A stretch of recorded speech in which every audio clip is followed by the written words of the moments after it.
We live. What's up, everybody? This is another episode of the Entrepreneur Enthusiasts, where I'm here with my sister, Sandra.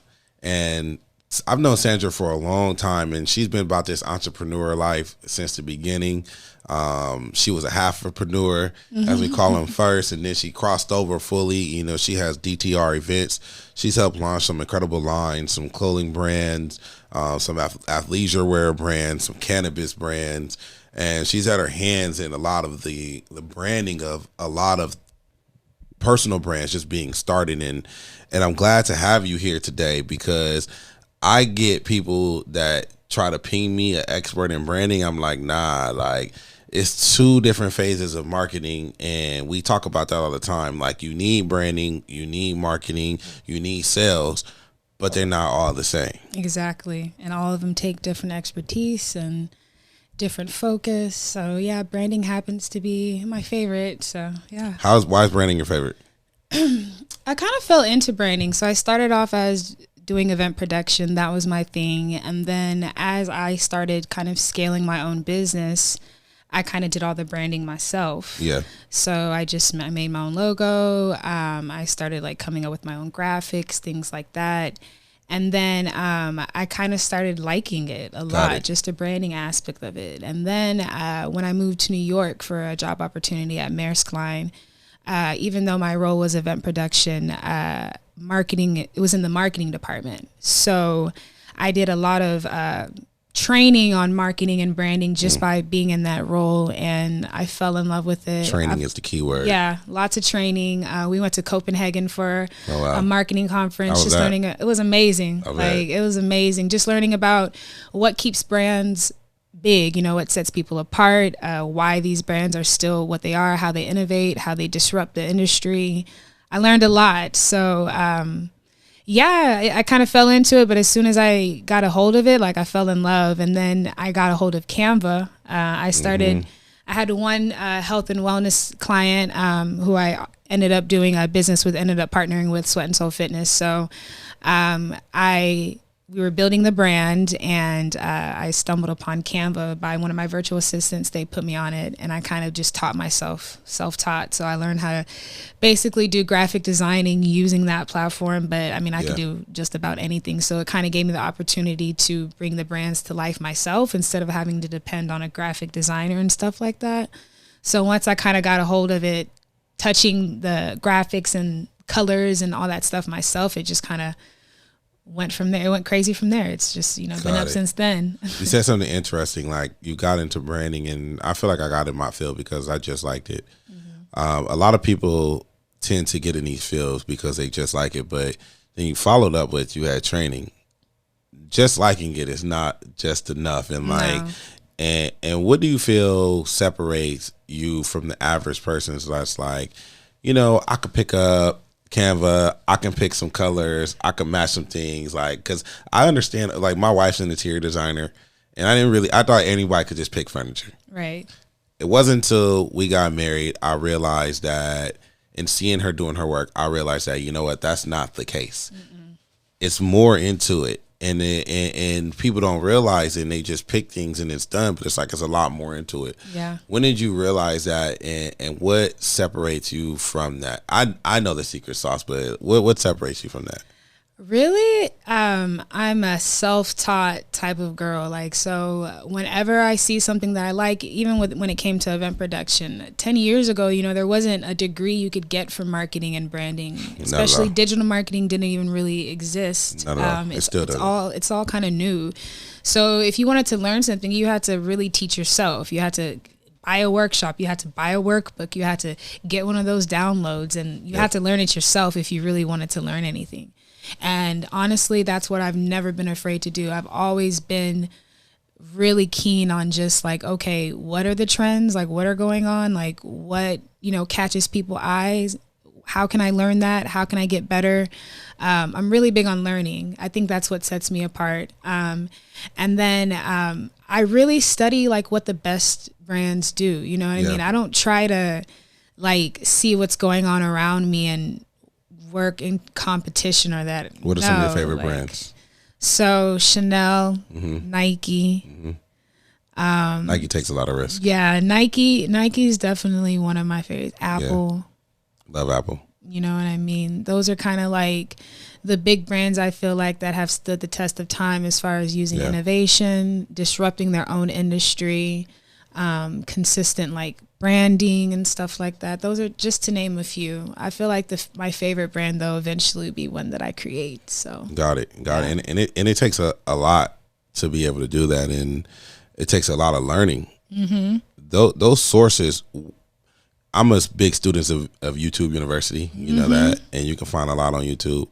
Where do you learn, and how do you continue to get better at that craft when there's no measuring stick of success? The measuring stick of success, because anyone could go get hired. I think you told me this. As somebody out there said, marketing should only cost $500 a month, and like I break it down where you pay somebody $500 a month to think about selling your brand.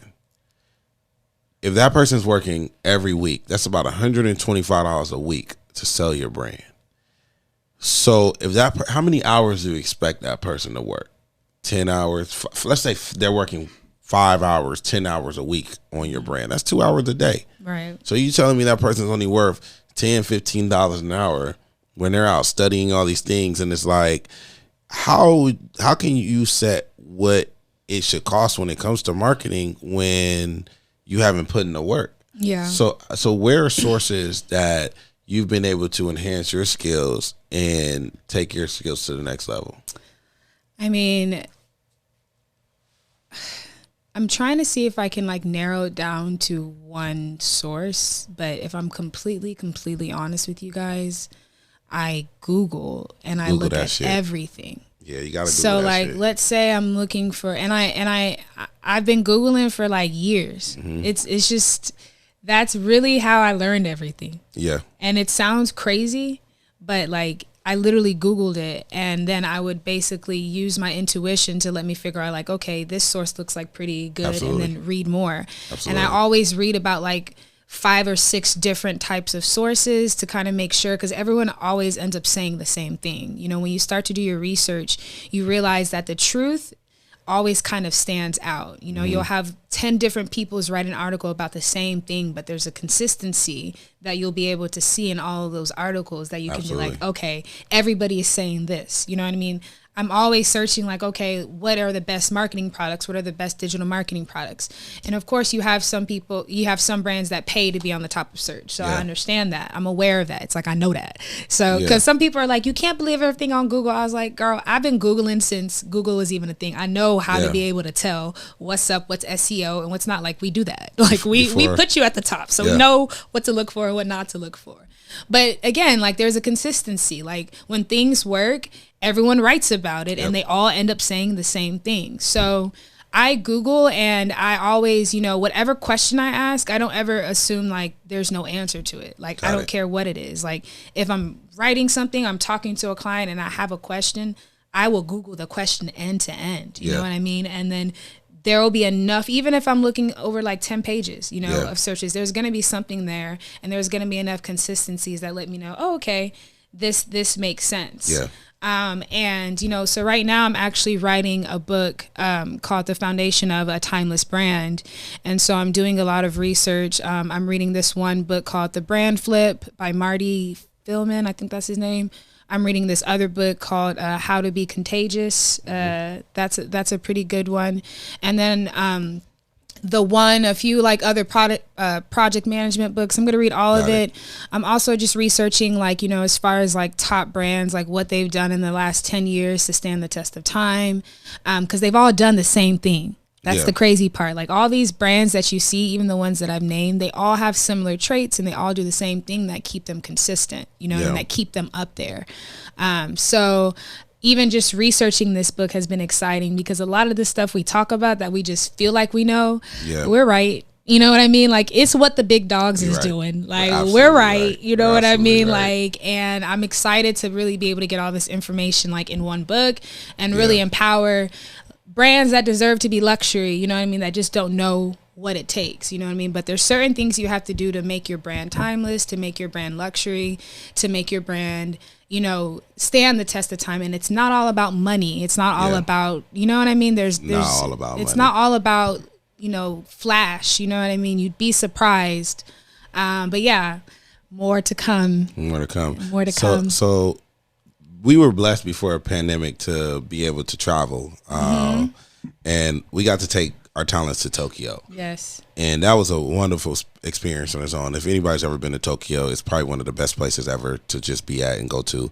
And Sandra taught a course, Content in Canva, and it was received very well. Yeah, and that was the first time I taught. I was so nervous. Oh Lord. Yeah, but it was great though. It was, and you taught in front of an audience that Tokyo, was foreign, and my outfit was cute. It was, it was, but you did it, and seeing that there, I think it really helped a lot of people that were there take their brands to another level because they were able to do simple things like learn how to make their own branding kit, learn how to choose their logos, their color schemes, what type of content they want to put out, and help them think about the content they want to be able to produce. How have tools like Canva helped you take your brand to the next level?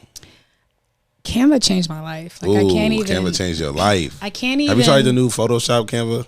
Just tried it. Have you just snuck into it? The Photoshop. It's Canva? Photoshop, Adobe. Adobe has a Canva version in their suite. Yeah, I might have played with that a little bit. Adobe does have that. I've played with it. It's called Spark. Have you played with Spark? Adobe Spark. That's like I've a seen Canva. That. Yeah. It's pretty. It does its thing. I mean, Canva changed my life. Well, what is Canva for people that don't know? Yes. So Canva to me is basically like an online tool. So everything is online. That's the first thing that changed the game for me. Everything is on the cloud. And it has like tons of templates and different, tools that you can use to create graphics. Yeah. And I've been with Canva since Canva started. Yeah. And hey, Canva. Yeah. Canva shows me love though. I'm about to They do show us love. Yeah, they do show us love. I'm about to like ramp it up and probably do a few like workshops just showing people how to use Canva because as, a marketing director and then as an event planner, graphic designing was never ever a part of my vibe. Like I never ever planned on doing that. I always outsourced it. But it got to a certain point where it's like, okay, like I would be creating an email, I'd be creating a graphic, and I knew exactly what I wanted it to look like. Yeah. But I just didn't have the tools to do it. But I knew exactly what it needed to look like. So I would have to pay someone $50 to do it, right? Back in the day. That's how long ago I used to pay for flyers when it was $50. Yeah. I remember? But yeah, so I would pay someone to do it. Then I need one edit. And I would have to pay them again for another edit. You get what I'm saying? Yeah. Like it got to the point where like, dang, I could have done this myself. Shout out to Cosmo. I used to get a lot of flyers from Cosmo. Cosmo definitely held it down. Shout out to Cosmo. That man taught me my work ethic. I will tell you that. That was my first boss. Like taught me my work ethic. We be in the lab from 8 to 8. Yeah, I had a client, and we were making flyers for events, and he's a little older, and he wanted like a flyer like that's the old school flyer that has like all the stuff, and I'm like, man, name, date, location. Yeah, that's all people need. Time. Yeah. They don't need nothing else. It's all changed. You know what I mean? Because flyers used to have to print flyers and put them on car doors and stuff like that. So they had to be vivid. They had to be, you know what I mean? But now, shout out to everyone that's put flyers on a door. You remember them days? That's the old school advertising. Like that's how that was marketing back in the day. Put in flyers on door, and it worked. Yeah, it definitely worked. But no, before Canva, I was dealing, with graphic designers like Cosmo, and it was great. But again, like there would be certain designs that were so simple that I wanted to do. Yeah. So I started learning, and the next thing you know, it got so easy for me because I realized that like everything that I wanted to create was in my head. Yeah. I knew exactly what I wanted it to look like, and I could tell you like my creativity comes from, I don't know where it comes from. It comes from just me getting to know myself. Honestly, I'm not gonna lie to you guys. The more like chill I got, the more like less of fucks I started to give, like the more like creativity started coming, and the ideas just come from nowhere. So I'll literally have a client and like we'll be like coming up with something and it'll just come and I'll just make it, you know what I mean? So Canva gave me that ability to be able to create and then charge, you know what I mean? And then it's like next thing you know, I have this whole agency, you know what I mean, really just using Canva. I mean, we use other things when we need to. You know, don't get it twisted, but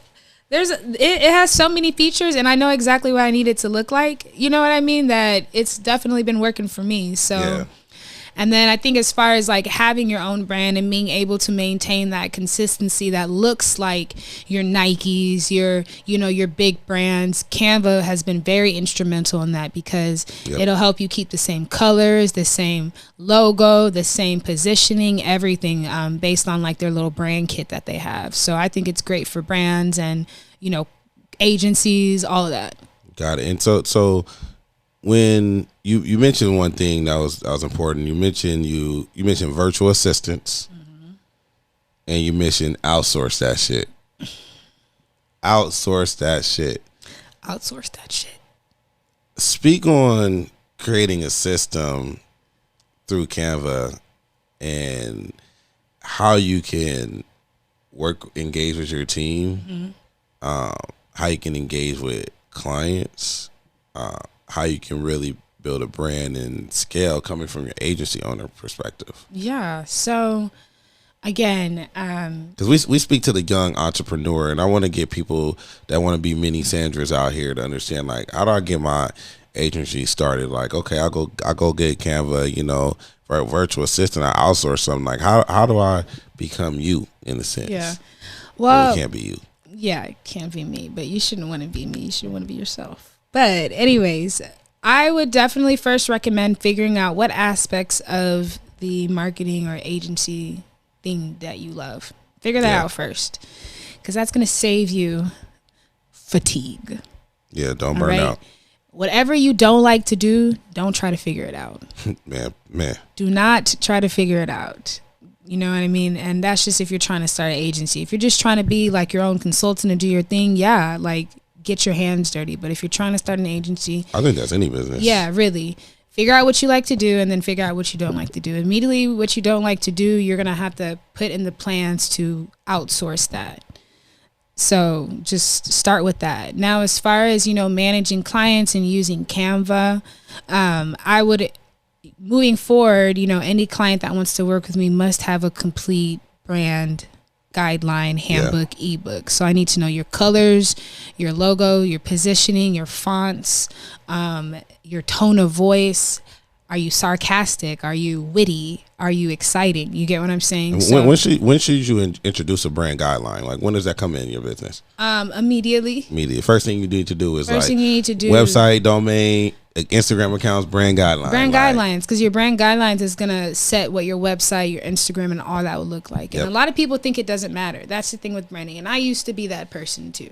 Like, I used to think, like, it doesn't matter what your brand identity is, what your logo is, like, what your mission statement is. Like, no one gives a fuck. No one reads your mission statement or your core values. Yeah. But what you don't understand is when you have all of those components in your brand, it gives you a personality. And that personality becomes bigger than you. You know what I mean? Like, if you have a brand that has a mission statement with like different values and different attributes, next thing you know, when you're creating social media, it's going to be easy because you already know, okay, this post needs to be witty. This post needs to be, sophisticated, because that's what our core values are. Or whenever things are happening, like let's say there's like, a controversy going on based on your brand values, you can stand up for it on your social media because that goes in line with what you already value. You know what I mean? I'm really off of everyone just becoming an activist just to be an activist. If your brand values are taking care of children, if there's something going on with children and you speak about it, that makes sense. Do you get what I'm saying? But just talking to talk, you know what I mean? That lets me know you don't have much of a brand identity because you're just talking. You know what I mean? Got it. Well, this was great.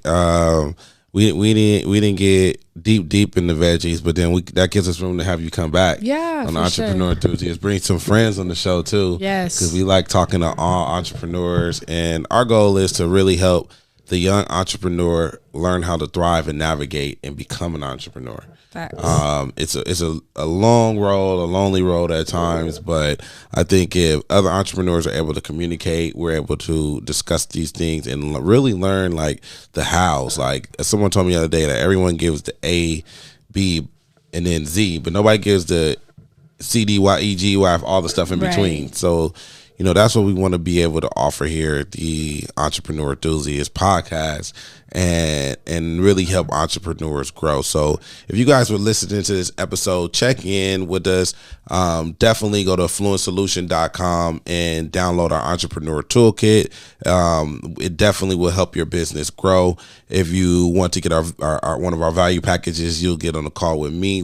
I'll help your business grow, help you with some automations, help you with some email marketing, text marketing, and all that good stuff. This episode is sponsored by me and DTR Events, and we'll talk to you soon. And thank you for tuning in to the Entrepreneur Enthusiasts. Thank you.